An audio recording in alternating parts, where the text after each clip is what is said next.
As has already been mentioned this morning, we are beginning a brief 3-week sermon series based on the ideas presented by Chimamanda Ngozi Adichie, The Danger of a Single Story.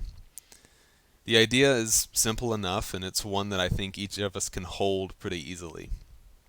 One story leaves us with incomplete information, and we cannot hope to really grasp what is going on. It is when we hear multiple stories from multiple perspectives that we begin to gain an understanding of what's happening. But unless we really put on our detective hats, we are often satisfied with a single explanation, one point of view, or a single story. In the next 3 weeks, I'm inviting you to put on your detective hat. Look for clues, for other perspectives, and for new ways of seeing something that we've seen in one way for so long. This week, as you wear your detective hat, I also invite you to pick up your magnifying glass. And with your metaphorical magnifying glass, I invite you to investigate yourself. Investigate the scripture. And God will go with us as we do this good work. We open this series with the text of the story of Jericho, that I encountered a lot as a child, mostly through VeggieTales. VeggieTales, as it so often does, boils down the message to a very easily digestible kind of nugget. And there's a lot of value in that, right? As a kid, it was how I came to love the Bible. It was how I first started thinking about God. But from the VeggieTales perspective, after 40 years of wandering in the wilderness, the Israelites finally listen to God. And because they listen, they get land, the promised land. They finally have a place to call home after so many years of not having one. I really like that story, right? They escape the hardship of Egypt. They run away from slavery, and they go through these years of wandering, these hard years. It's a really good story, and it's easy to understand. Follow what God says, and you'll get what God promised. Hooray, right? But the reality of the text, as we've heard it, is a little different from what VeggieTales shows us. Instead of the walls falling down and a few anthropomorphic peas representing the people of Jericho running away, the text tells us that the people of Israel march around the city, and when they finally blow their horns and shout, the walls do fall. But the people don't get away. The people of Israel go in, and they're commanded to kill everyone. Men, women, and children, regardless of age, and all the animals. They destroy everything. They keep the silver and gold and put it into the treasury of God. Even if we look at this text as not an accurate historical record of what might have happened, even if we call it pure fiction, the message that VeggieTales tries to give us in their little nugget still doesn't show us the full picture. And perhaps doesn't begin to really grasp the message of the story at all. We're only hearing a single story. Before moving to Virginia a couple of years ago, I didn't really realize how revered Thomas Jefferson is here. The man here has been built into a myth. And while the expansion of Europeans into parts of the world that belonged to someone else had been going on for a very long time before Thomas Jefferson became President of the United States, one of the most significant acquisitions of territory by the United States, founded by Europeans, occurred under Jefferson. Many of you probably already know what that is. It was the Louisiana Purchase. And maybe you remember the story of Lewis and Clark as well. There are a lot of stories that could be told about the Louisiana Purchase, and I know because for a lot of years when I was a child, Thomas Jefferson was my favorite person, and I read so much about the Louisiana Purchase. Jefferson bought the territory for a bargain. Napoleon was desperate, and so Jefferson really pulled one over on France and got so much territory for not that much. And the exploration of the territory by Lewis and Clark, who I mentioned just a second ago, is legendary. We learn so much from their exploration about the continent that we live on. But as some of you are probably already guessing, that story leaves some things out too, doesn't it?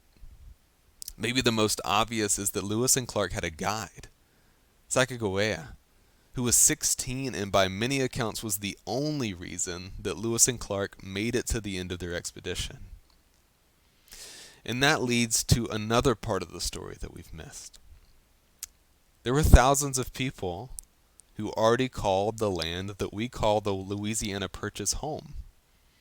Entire nations and tribes of First Nations or Native Americans who lived on that land and had for generations. But France, whose capital is nearly 4,000 miles away from here, lays claim to that land. They say that's ours. And the United States, in the same colonial arrogance and disregard for non-white people who already occupied the land, saw an opportunity for westward expansion as the population of the United States boomed, and they purchased land from France that France didn't have a lot of right to anyway. Then under the Monroe Doctrine, you may be familiar, or later Manifest Destiny, which I'm certain most of us have heard of, the United States comes to believe that God has ordained the United States, not unlike God commands Joshua to destroy Jericho, to spread democracy and capitalism from the Atlantic Ocean to the Pacific Ocean, as the song says, from sea to shining sea.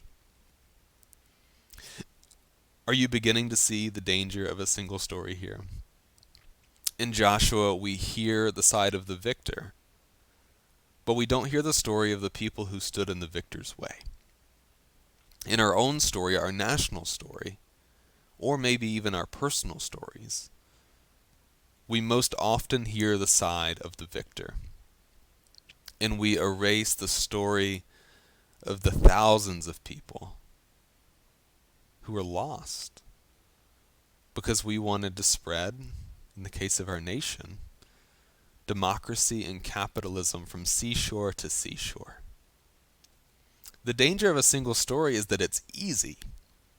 Hearing multiple stories and figuring out where we place ourselves in them is really hard work.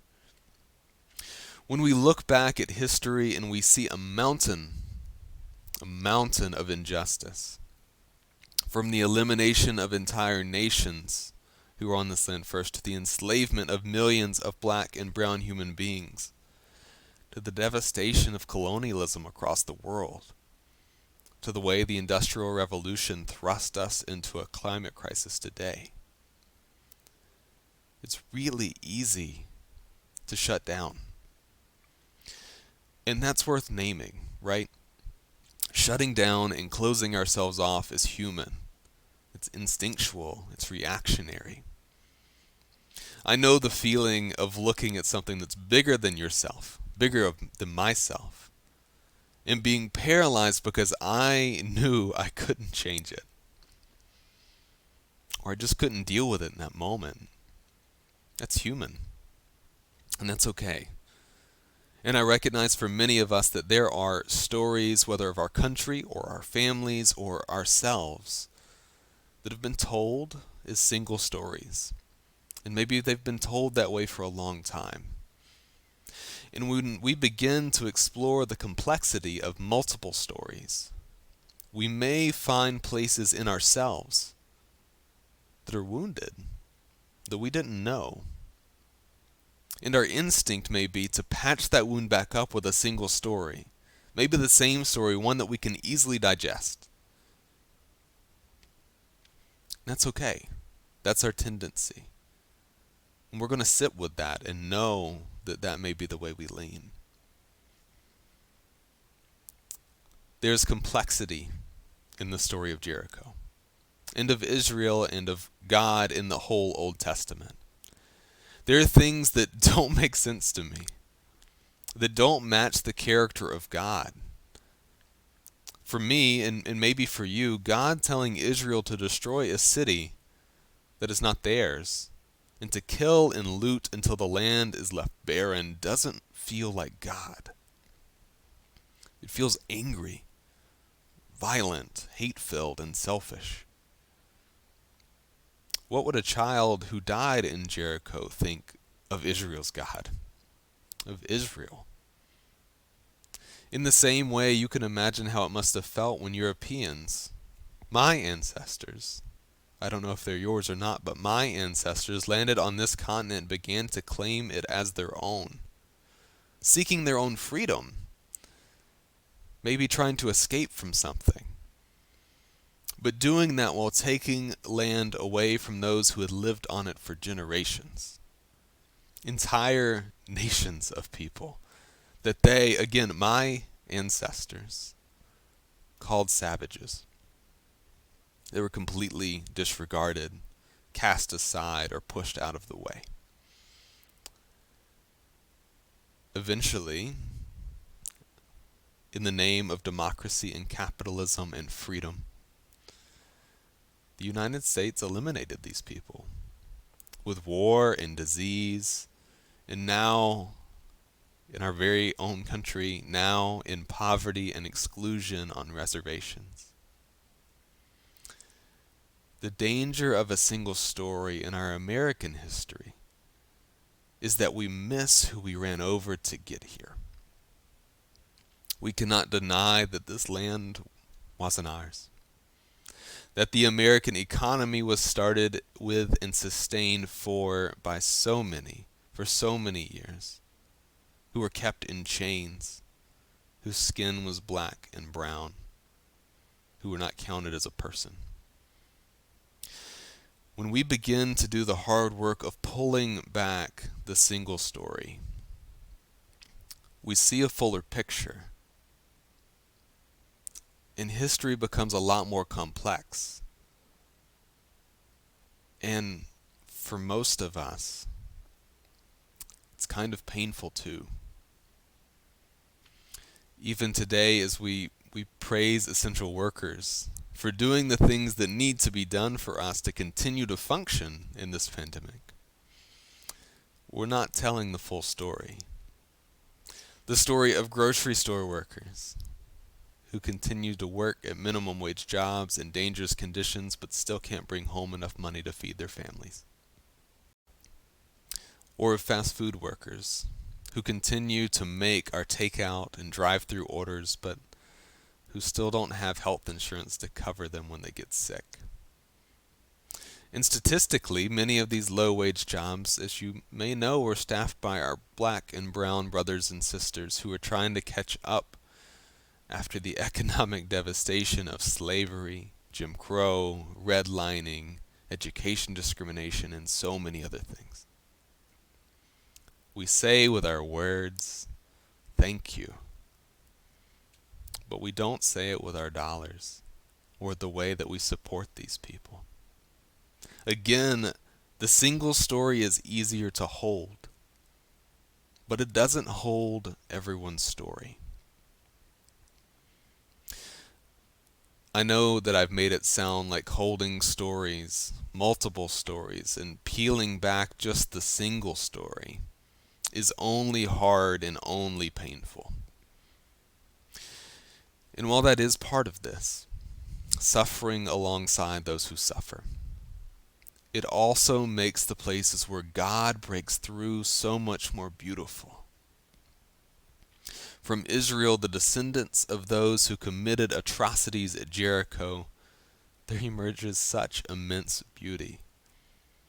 So many stories of God breaking into the world in unexpected and radical ways, with people who were so often unexpected, not heard from, on the margins.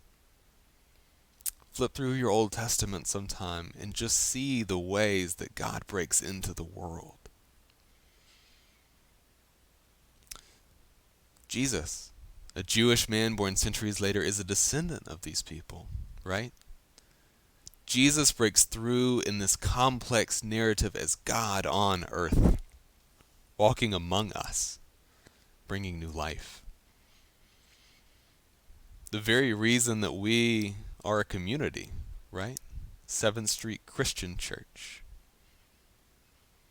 And in the same way, there's immense beauty that has come from the United States. There's immense beauty, I'm sure, that has come from your family, from yourself, from all of our individual stories. But to not acknowledge the evil, the violence, and the greed that has so often gotten us here is to commit that evil and violence again. It is refusing to acknowledge your full self, refusing to acknowledge your full story. Friends, there is healing to be done. But the grace of God is that the healing is beautiful and that you're invited not only to do this work, but to do it together. And to do it together with the Spirit with you each step of the way. As we near Election Day, less than a month away now, we are hearing more and more calls for unity. For us to just talk to one another, to just get along. And those are wonderful things to call for, are they not?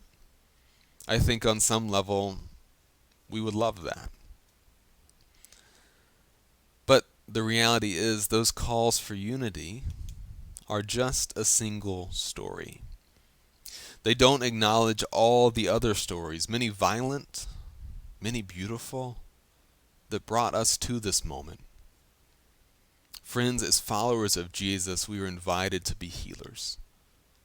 This is holy work. This is sacred work. It can be beautiful work. And the first step is the hardest. We have to look at ourselves. We have to pick up that magnifying glass that I mentioned earlier and turn it towards our own hearts, our own minds, looking for the stories that we might have missed in our own narrative, in the narrative of our parents or our grandparents, of our country. This is the work that Jesus is calling us to when he says, love God with all of your heart and love your neighbor as yourself. To see it all in its complexity, the multiple stories, and to do the work. But remember, you're not going to do it alone. This is church, after all. Be church to one another and ask your church to be church to you when you need it.